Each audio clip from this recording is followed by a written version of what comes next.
What's up, y'all? It's Hoops of Jism, and with the newest mainline Pokémon game, Legend ZA, out, I'm happy to say that the Pokémon fandom has been completely normal about it. Just kidding, it's the same bickering from both sides that has accompanied almost every new release. This game is terrible. Game Freak should be ashamed. Something, highest grossing media franchise of all time. This game is perfect, the best Pokémon game yet. Nintendo and Game Freak can do no wrong. Sue Power just one more time for me, Daddy. The truth is likely somewhere in the middle. I'm sure Legend ZA is a fine game. I'm not dropping 70 on it, but millions of other people will, and most of those people will be happy with their purchase. The ones who won't be happy will be loud though, and they've been loud, as anyone who has been watching Pokemon content on YouTube or trying to discuss Pokemon pretty much anywhere online for the last week likely knows. But how did we get here? Let's rewind back to 2017, the release of the Nintendo Switch, the first Nintendo console to work as both a handheld console and a home system. This was important because the mainline games of Pokemon had all been made for handheld consoles only up until then. They were usually among the best-selling and best-reviewed games for those consoles. Later in 2017, just a couple of months after the Switch's release, Pokemon Ultra Sun and Ultra Moon came out for the 3DS, the last games to come out for a handheld-only console. Just like most of the mainline games before then, critics and audiences alike loved them. This began to change with Pokemon's first entries on the Switch, Pokemon Let's Go Pikachu and Let's Go Eevee. Marketed as remakes of Pokemon Yellow, the third version of the original Pokemon games in the US, Pokemon Red and Blue, Let's Go Pikachu and Let's Go Eevee were fine games for what they were trying to accomplish, essentially acting as a bridge between the hit mobile game Pokemon Go and the traditional mainline games. Both games got around an 80 with critics and a 6.4 with users on the entertainment review site Metacritic, which I don't love as a source but has good enough sample sizes to be more than adequate for this study. Every mainline game from Pokemon Ruby, which is where Metascores started to be calculated, to the Ultra games have been positively reviewed by at least 75% of critics and users, and many went well above that. I think most Pokemon fans would agree that Pokemon peaked during the DS era, so let's rewind again. For the fans who love nostalgia bait, we had Heart Gold and Soul Silver. The fans who wanted Pokemon to rely less on what it did in the past, more on just being a solid JRPG, got Pokemon Black and White. Finally, the fans who wanted the best of both worlds, a decent original story, and a region where you could encounter old and new favorites alike, got Diamond, Pearl, and Platinum. This is where I would say Pokemon really hit its stride, and the reviews mostly agree with that assertion, but the release of the 3DS and the first games for the 3DS, X and Y, is where the opinions of critics and users really started to diverge. Pokemon Y, with a score of 88, has a higher Metascore than any other Pokemon game. For comparison, only 18 games have come out this year that have scores that high, and 4 of them are remakes. I've never had a 3DS, so I can't comment on any of the 3DS games personally, but the fact that X and Y have lower user scores than any of the 8 games tracked before it suggests that the critics got it wrong here. The fact that Pokemon made the jump to 3D, added the Mega Evolution gimmick, and even added a brand new type, the Fairy type, is something that worked in its favor and is likely something that impressed a lot of people.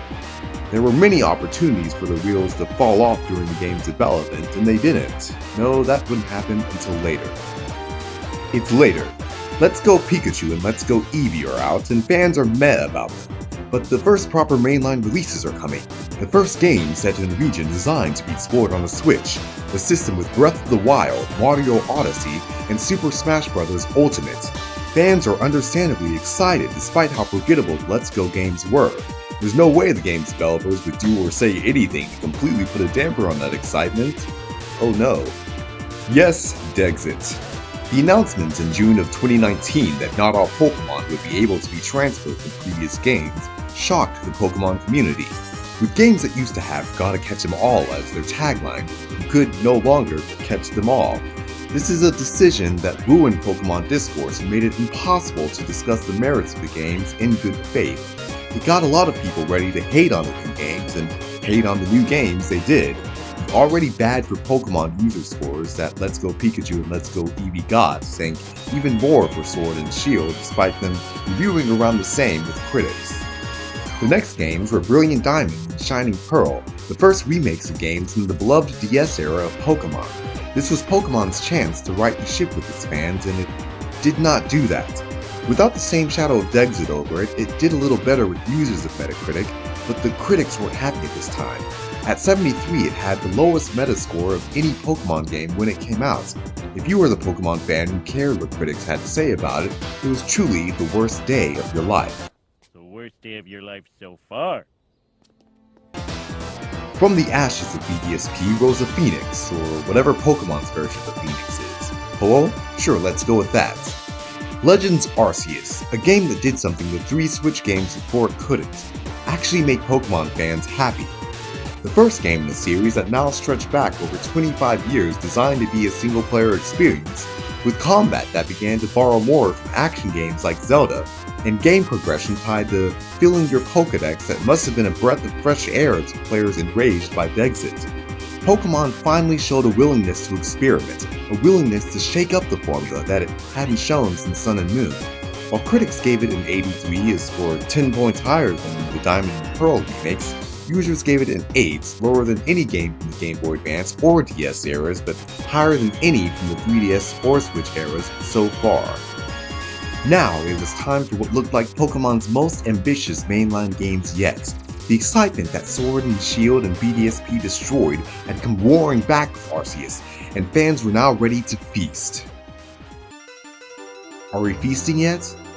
While the thing that sank Sword and Shield was Dexit, the thing that sank Scarlet and Violet was undoubtedly its performance on the Switch.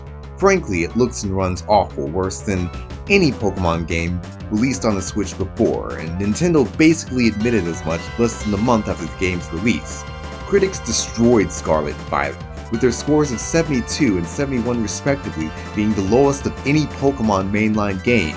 Though critics were harsh, users were harsher, giving it an average rating a point lower than Sword and Shield's already putrid rating. And while the rating for Scarlet has gone up a tenth of a point since the release of the Switch 2 patch back in June, I'm not including that increase because I don't think buying a $450 console should be required to fix a broken game. If you disagree, feel free to let me know in the comments.